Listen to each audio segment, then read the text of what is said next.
하나님의 말씀을 두 글자로 뭐라 그래요?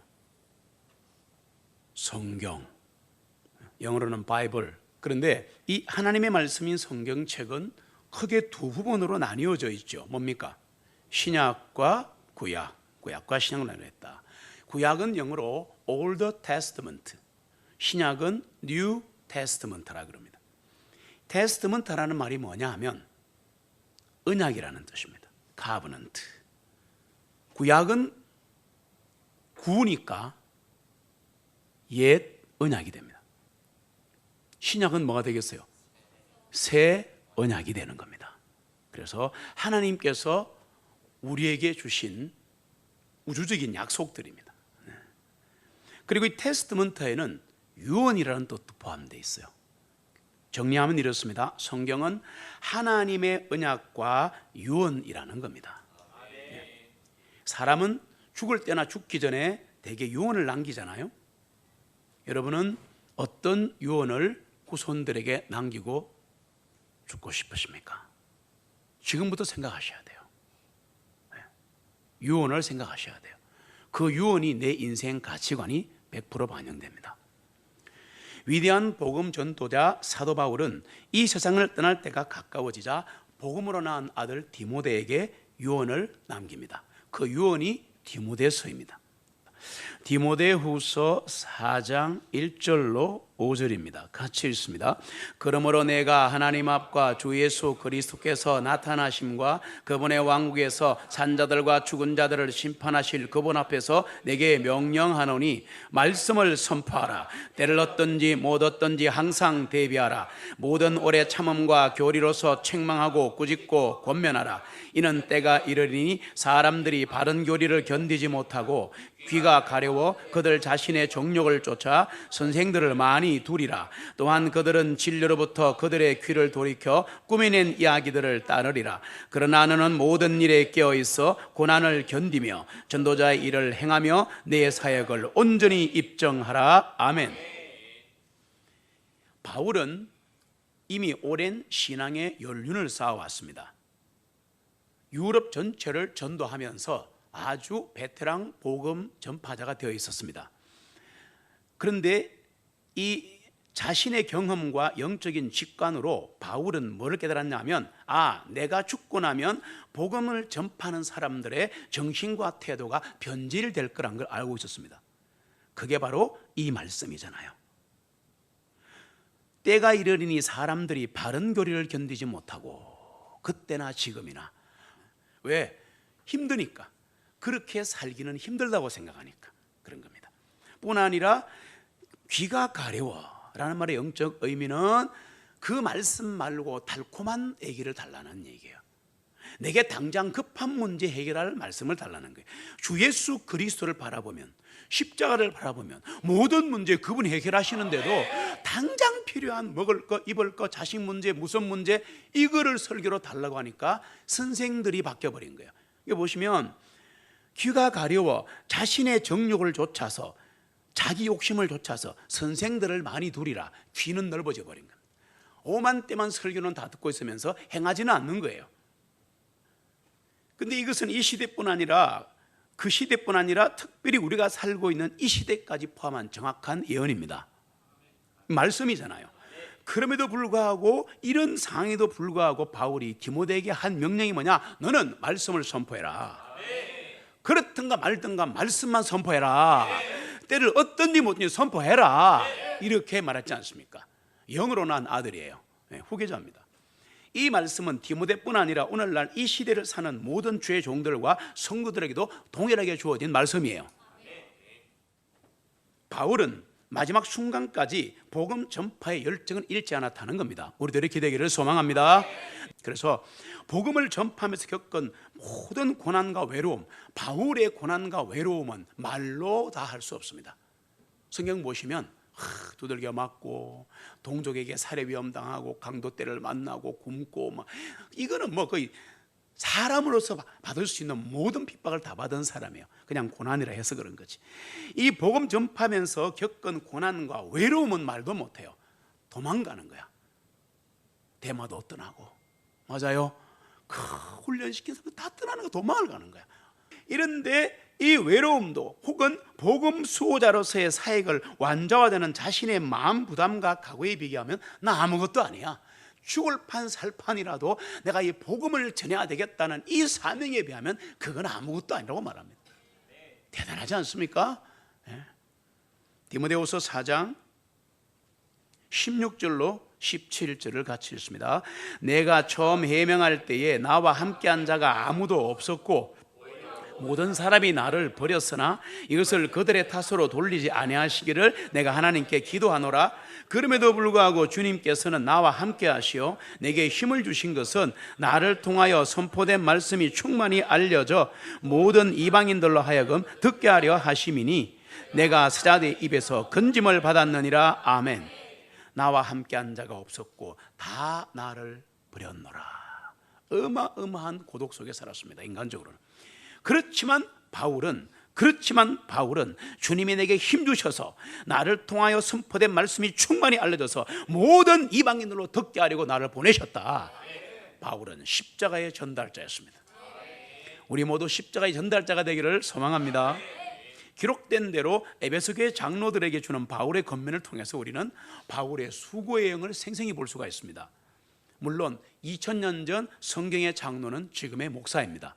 장로가 아닙니다. 사도행전 20장을 가시면 그가 밀레도에서 사람을 에베소로 보내어 교회 장로들을 청하니 그들이 그에게 오므로 그가 그들에게 말하기를 너희는 내가 아시아로 들어온 첫날부터 지금까지 어떻게 너희와 함께 지내왔는지를 아나니 곧 온전히 겸손한 마음과 많은 눈물로 주님을 섬기고 유대인들이 나를 해치려고 모략하는 시험을 당해가면서 주님을 섬기며 너희에게 유익한 것은 무엇이든지 숨기지 아니하고 보여주었고 또 공중 앞에서나 집집마다 다니며 너희를 가르쳤으며 유대인들과 그리스 사람들에게 하나님을 향한 회개와 우리 주 예수 그리스도를 향한 믿음을 증가하였느니라. 이제 보라 내가 영안에서 매임을 받아 예루살렘으로 가노니 거기에서 나에게 무슨 일들이 일어날지 알 수 없노라. 다만 스님께서 각 성읍에서 증언하시기를 결박과 고난이 나를 기다리고 있다고 말씀하시니라. 아멘. 결박과 고난이 기다린다고 성령님이 말씀하시고 된 자들이 다 예언을 해도 죽어도 간다 그럽니다. 이게 십자가의 전달자입니다. 이게 성도입니다. 그래서 바울의 확고한 결심, 이런 상황에서도 죽음이 기다리는데도 바울은 어떤 결심을 하는가? 24절 같이 읽습니다. 그러나 이런 일들이 결코 나를 움직이지 못하며 또한 내가 나의 생명까지도 귀한 것을 여기지 아니하노니 이것은 내가 나의 달려갈 길과 주 예수님께 받은 사역 곧 하나님의 은혜의 복음을 증가하는 일을 기쁨으로 끝마치고자 함이라. 아멘. 되시기를 축복합니다. 간절히 바라기는 바울과 똑같은 영이 우리 안에도 있어서 우리도 새로운 능력과 시각으로 십자가의 진리를 전하는 도전과 권면이 있기를 소망합니다. 복음 전파자로서의 바울의 수고는 고린도 후서에도 나옵니다. 고린도서 6장 4절로 5절 곳곳에 있습니다. 4절로 5절 같이 있습니다. 오직 모든 일에 우리 자신을 하나님의 사역자로 입증하되 많은 인내와 고통과 궁핍과 공경도 잘 참아내었고 매맞음과 옥에 갇힘과 폭동과 수고함과 자지 못함과 굶주림을 잘 견뎌내었고 아멘. 9절로 10절 같이 있습니다. 이름 없는 자 같으나 유명하고 죽은 자 같으나 보라 우리가 살아있으며 징계를 받은 자 같으나 죽임을 당하지 아니하고 슬퍼하는 자 같으나 항상 기뻐하고 가난한 자 같으나 많은 사람을 부유하게 하고 아무것도 없는 자 같으나 모든 것을 소유한 자로다. 아멘. 이게 바울이었습니다. 이게 우리라야 합니다. 이번에는 바울이 하나님 말씀을 어떻게 다루고 있는가? 바울은 하나님의 말씀을 어떻게 다루는가? 고린도후서 4장에 가면 있습니다. 같이 읽습니다. 그러므로 우리가 긍휼하심을 얻어 이 사역을 맡았은즉 우리가 낙심하지 아니하고 오히려 감추어진 정직하지 못한 일을 버리고 교활하게 행하지 아니하고 하나님의 말씀을 속임수로 다루지 아니하며 오직 진리를 밝히 드러내므로 하나님 앞에서 각 사람의 양심에 우리 자신을 추천하노라. 다만 만일 우리의 복음이 가리워졌다면 그것은 잃어버린 자들에게 가리워진 것이라. 아멘. 바울은 많은 영혼들을 주님께로 인도하자는 갈망이 있었지만 이를 위해서 교활한 속임수를 쓰지 않았다. 바울은 오직 분명하고 이미 계시된 십자가의 진리만을 담대히 의지했습니다. 단체나 크기나 돈에 의존하지 않았습니다. 그리고 이 진리만을, 십자가의 진리만을 하나님의 권능으로 인정한 사람이에요. 그러니까 성경을 14권 쓰고 시대에, 우주 역사에 이름을 남긴 사람이 된 겁니다. 바울은 하나님의 말씀을 속임수로 다루지 아니했습니다. 오직 진리를 밝히 드러냈습니다. 그래서 사람들을 구원하기 원했습니다. 우리도 자기의 입은 닫아야 합니다. 산돌 모임이든 예배든 설교이든 자기의 말 하지 말고 예수님 말만 해야 돼요. 진리를 드러내기만 하면 되는 거야. 정죄하면 안 되는 거예요. 드러내면 그가 찔리는 거예요. 그래서 바울은 자신의 진실한 메시지와 청결한 삶을 통해 사람들의 양심에 호소했습니다. 여러분, 우리 삶의 순교가 돼야 합니다. 삶의 순교가 돼야 합니다. 다윗의 장막에서 영과 진리로 예배를 드린다고 하더라도 말과 행실이 정결해야 됩니다. 말과 행실이 바뀌어야 합니다. 나는 원래 그런 사람이야, 거짓말하면 안 돼요. 맞죠? 부모와 자식, 남편과 아내 사이에 알랑한 대학교 석사, 박사 받은 그거 갖고 장난치지 말고 말씀대로 순종하고 존경하고 행해야 합니다. 자녀를 노엽게 하지 마라. 그럼 그대로 해야 되는 거예요. 맞습니까? 남편과 아내가 다 들어있습니다. 직장 상사에게 어떻게 할지, 사장이 부하에게 어떻게 할지 성경에 다 들어있지 않습니까? 그대로 하면 하나님이 하시는 거예요. 왜 자기의 교육관과 자기의 고집을 부리는 겁니까? 그게 바로 많은 선생을 둔 겁니다. 선생은 오직 한 분입니다. 예수 그리스도. 우리는 하나님께 속한 거라면 뭐든지 간에 모두 다 개방해서 온 세상에 전해야 합니다. 이거는 숨기고 저거는 내 말로 그런 게 아니에요. 하나님의 교회 안에 영적 계급은 없다. 맞습니까? 영적 계급이 어디 있어요? 집 생각해요. 집. 이게 하나님의 집인데, 가스 패밀리, 하나님의 가족인데 여러분 집에 계급이 있습니까? 없죠. 아버지와 딸이 어떻게 계급이에요? 가족이지. 오히려 아버지에게 더 큰 책임과 의무가 있는 뿐이지. 그렇잖아요? 내가 영적으로 좀 더 많이 알고 뭔가 뛰어나면 그렇지 못한 사람을 섬기고 돌봐야지. 그걸 어깨 힘주고 그러면 안 되는 거죠. 교회 영적 계급은 없습니다. 물론 신앙 성장이라든지 영적 지식이 차이는 납니다. 이해합니다. 그러나 이건 안 돼요. 내가 하나님께 받았는데 이거는 아주 심한 진리인데 당신들은 몰라. 이거는 영적 교만입니다. 성령님이 너에게 임하시면, 성령이 보혜사, 위로자 성령이 너에게 오시면 그분이 모든 것을 가르쳐서 알게 할 필요가 없느니라. 다른 사람에게. 맞습니까? 그렇다고 목사가 필요 없다는 얘기는 절대 아니에요. 그런 뜻은 아니에요. 성경을 다 보셔야 돼요. 그러나 중요한 것은 성령님이 가르치시기 때문에 뭐 이상한 거 숨어 있는 게 없다 그 말입니다. 다 드러난다 그 말입니다. 십자가의 진리는 특별히 공개적으로 온 세상에 전파되어야 합니다. 그리고 하나님의 말씀과 권능만을 의지해서 공개적으로 담대히 복음을 선포해야 합니다. 공개적으로 해야 합니다. 담대히 전해야 합니다. 속으로 우물우물하지 마세요.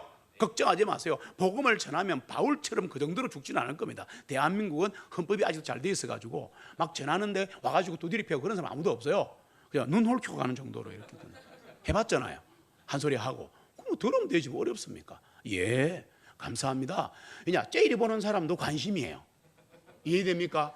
제일 짜증나는 사람이 빨리 도망가는 사람이잖아. 우리 전에 봐서 알잖아.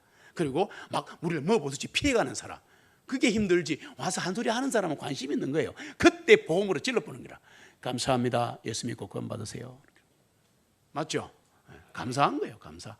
오직 하나님의 동력자로서 우리는 성경에 나타난 말씀 그대로 공개적으로 단순하게 하나님의 복음을 선포합시다. 그러면 잘 보세요. 이거는 목사님이 하는 거다. 이러니까 안 되는 거야. 프리칭. 전파라는 단어는 설교 뜻도 있고 전도 뜻도 다 있어요. 그러니까 프리칭은 다 하는 거예요. 내가 나에게 선포하는 겁니다.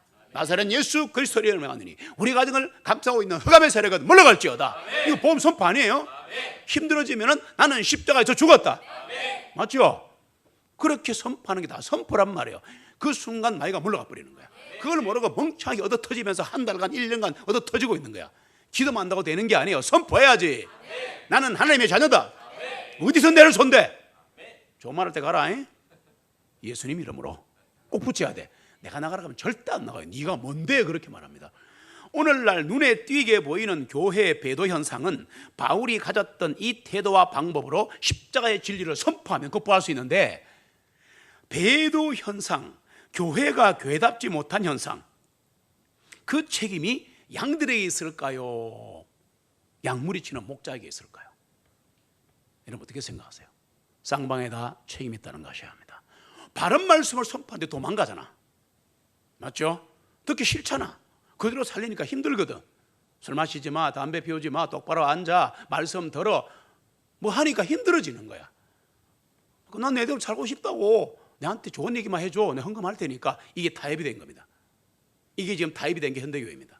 이걸 배도라 그럽니다. 배교라 그럽니다. 고민 많이 해보셔야 합니다. 어찌됐건 배도와 비진리 가운데 시달리는 양들이 있는데, 이 양들에게 선포해야 될 책임을 맡은 목자들은 십자가의 깃발을 높이 들고 하나님으로부터 오는 큰 믿음과 새로운 비전을 얻기 위해 기도해야 되는 거야. 목사부터 기도해야 되는 거야. 맞죠? 그리고 우리가 어떻게 이 십자가의 복음을 선포할 것인지 하나님께 도움을 구해야 합니다. 구해야 합니다. 회심사역 맡을 때도 그리 해야 합니다. 똑같습니다. 그러면 이 시대가 이렇게 열심히 복음을 전파하고 있는 것처럼 보이는데 어찌 결과는 초라한가? 복음 선포 내용이 문제입니다. 우리는 어떤 식으로 복음을 선포해야 하는가? 많이들 복음을 전하는데 그 중에 대표적인 예를 하나 제가 들어보겠습니다. 이렇게 하면 안 된다는 거. 너무 추상적이에요. 이런 식입니다. 주 예수 그리스도께서는, 틀린 거 하나도 없어요. 주 예수 그리스도께서는 갈보리에서 죄인들을 위하여 대신 죽으심으로 구속의 사역을 완성하셨습니다. 아리까리하죠. 그분은 부활하사 하늘로 성취하죠. 틀린 게 없다는 얘기요. 갈보리에서 행하신 일을 근거로 그분의 종들을 보내셔 죄인들을 주님께로 인도하기를 원하십니다. 아주 화려한 언어입니다. 이게 십자가 복음이 없어요. 이런 방금 이 제가 말씀드린 복음 선포는 십자가 진리를 전파하지 않아도 누구나 다 할 수 있어요. 유식하게 신학동원해서. 오늘날 수많은 사람들이 십자가에서 이루신 죽음의 진리, 테텔레스타, it is come, it is finished, 다 이루었다. 율법을 이루었다. 구원을 이루었다. 죄사함을 이루었다. 천국을 이루었다. 이 이루신 것을 전하지 않는 거야. 오늘날 수많은 사람들이 십자가에서 이루신 엄청난 그 죽음의 진리를 깨닫지도 못하고 그리스도 앞으로 나갑니다. 그럼 어떻게 되느냐? 적은 수의 성도만이 실제로 거듭납니다. 교회에 다녀도 거듭나지 못해요. 귀로 들어가지고 머리로 달아 장로 권사도 구원받지 못해 수두를 빽빽합니다. 대부분의 사람들은 예수 그리스도 안에서 새로운 피조물로 바뀌지도 못하고 극적인 변화를 경험하지 못한 종교인으로 전락합니다. 구원받을 때 극적인 드라마에 있다는 게 아니라 변화가 그렇단 말이에요. 우와, 이 사람 예수 믿더니 말이 달라졌네. 우와, 이 사람 예수 믿더니 매일 성경 보네. 맞죠? 안 나오더니 막 기도 자리에 계속 나오네. 그런 변화를 말하는 겁니다. 근데 예수 믿고 구원받아도 똑같다. 그러면 본인에게 문제가 있거나 가짜 구원이죠. 고민해 보셔야 됩니다. 십자가의 복음은 이렇게 전해야 합니다. 조금 다듬어서 얘기할게요. 구원을 갈망하는 죄인들이요, 성령께서는 예수 그리스도의 죽음의 의미를 복음을 들으면 깨닫게 하십니다. 그분이 왜 죽었는지를 아셔야 합니다. 그리고 그리스도의 죽음의 의미가 뭔지를 경험하셔야 합니다. 그러므로 먼저 주님의 십자가의 죽음을 선포하고 깨닫고 난 다음에 부활하신 구주 앞으로 나가야 돼요. 그래야지 성령 충만해지는 거예요. 생략하고 부활의 주님만 자꾸 얘기하면 안 되는 겁니다. 지금 한국 강단에 문제 있습니다. 물론 주님은 살아계신 구주이십니다. 그러나 엄밀하게 말하면, 잘 들어보세요. 이 부분, 우리는 주님이 이루신 갈보리 십자가의 공정만을 근거로 주님 앞에 나가는 게 아니에요. 십자가의 그 갈보리 주님 돌아가셨죠. 그거 하나만 갖고 가는 게 아니라고요. 갈보리 십자가의 주님이 돌아가실 때 성부, 성자, 성령 하나님이 같이 사역하셨습니다. 창세기 때도 같이 했습니다. 요한계시록도 같이 하실 겁니다. 그걸 알아야죠. 왜 그 하나만 갖고 나가는데? 우리는 주님의 십자가에서의 죽음이 성령님으로 인해 우리에게 실제로 나타난 게 된 겁니다. 그리고 우리가 그분과 연합하여 그분의 죽으심을 통해 하나님의 은혜로 새로운 생명으로 거듭났습니다. 이 길을 다 해야 되는 거예요. 그럴 때 부활의 주님에게로 나갈 수 있다. 순서가 있다는 얘기입니다. 이 진리를 바울은 갈라디아서에서 생생한 말씀으로 표현하는데, 그래서 3장 1절 같이 읽습니다. 오 어리석도다 갈라디아 사람들이 나무 위에 달려 못 박히신 것이 너희 가운데서 너희의 눈앞에 분명히 보이거늘 누가 너희를 미혹하여 진리에 순종하지 못하게 하였느냐. 아멘. 보세요. 나무 위 예수 그리스도가 나무에 달려 못 박히신 것, 이것이 진리인데 왜 사람들이 너희를 속여서 이 진리에 벗어나게 하는가? 맞죠?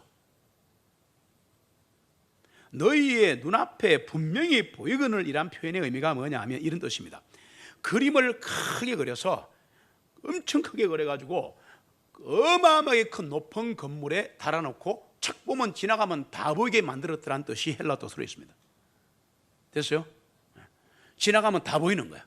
지나가면 다 보이는 거야. 안 볼 수 없게 만들어 놓은 거야. 그거를 이렇게 말한 겁니다. 바울은 바로 그렇게 십자가를 전파했습니다. 누구나 그 바울의 말씀 선포를 들으면 찔리고 막 십자가가 보여서 미치게 만들었습니다. 바울은 십자가의 진리를 하나님의 권능으로 전했기 때문입니다. 우리도 기도할 때 하나님의 권능 믿고 기도해야 되고, 전도할 때 그렇게 해야 되고, 교제할 때도 하나님의 권능을 믿고 해야 되고, 전파지도 그렇게 해야 합니다. 그래야 일어납니다. 예수 그리스도께서 십자가에 못 박히심을 그림처럼 그려서 갈라디아 성도들에게 눈앞에 보여준 게 바울입니다. 갈라디아 성도들은 바로 자신들의 눈앞에서 나무에 달려 못 박히신 예수 그리스도의 눈으로 본 거예요. 믿어지자 십자가가 뚫고 들어오는 거야. 그리고 나를 완전히 못 박아버리는 거야. 고린도전서 2장 2절 같이 있습니다. 이는 내가 너희 중에서 예수 그리스도와 그분께서 나무에 달려 못 박히신 것 외에는 아무것도 아니하지로 작정하였기 때문이라. 나는 예수 그리스도와 십자가만 전해. 바울이 바보입니까? 천재 중에 천재입니다. 이 땅에 태어난 신약천 중에 최고가 바울입니다. 아무도 못 따라갑니다. 저는 발꿈치도 못 따라갑니다. 확실합니다. 맞습니까? 그 엄청난 하나님의 천재 바울이 뭐라 그랬어요? 나는 예수 그리스도만 전해. 그분이 십자가에 달려 죽으신 것만 전해. 근데 전함 역사를 하는 거야. 십자가 가슴을 찔러보는 거야. 멋있지 않습니까? 그래서 합시다. 그래서 합시다. 우리도 똑같이 이렇게 십자가의 진리를 선포해야 합니다. 이렇게 해야 합니다. 들으십시오. 들으십시오. 하늘에서 내려온 중단지를 선포하겠습니다. 주님이 당신을 위해 십자가에 높이 달리셨습니다. 주님이 당신의 죄를 위해 돌아가셨습니다. 보라, 하나님의 어린 양을, 창세로부터 죽임당하신 어린 양을 보라. 이게 선포입니다. 우리 모두 바울처럼 선포합시다. 이렇게 해야 돼요. 십자가는 구원입니다. 십자가는 소망입니다. 십자가는 권능입니다. 십자가는 사랑입니다. 십자가를 바라보십시오. 십자가를 바라보십시오. 십자가의 주님을 바라보십시오. 주님이 구원하십니다. 우리 한번 따라합시다. 십자가는 구원입니다. 십자가는 권능입니다. 십자가는 소망입니다. 십자가를 바라보십시오. 주님이 구원하십니다. 이사야 58장 1절에 보시면 같이 읽겠습니다.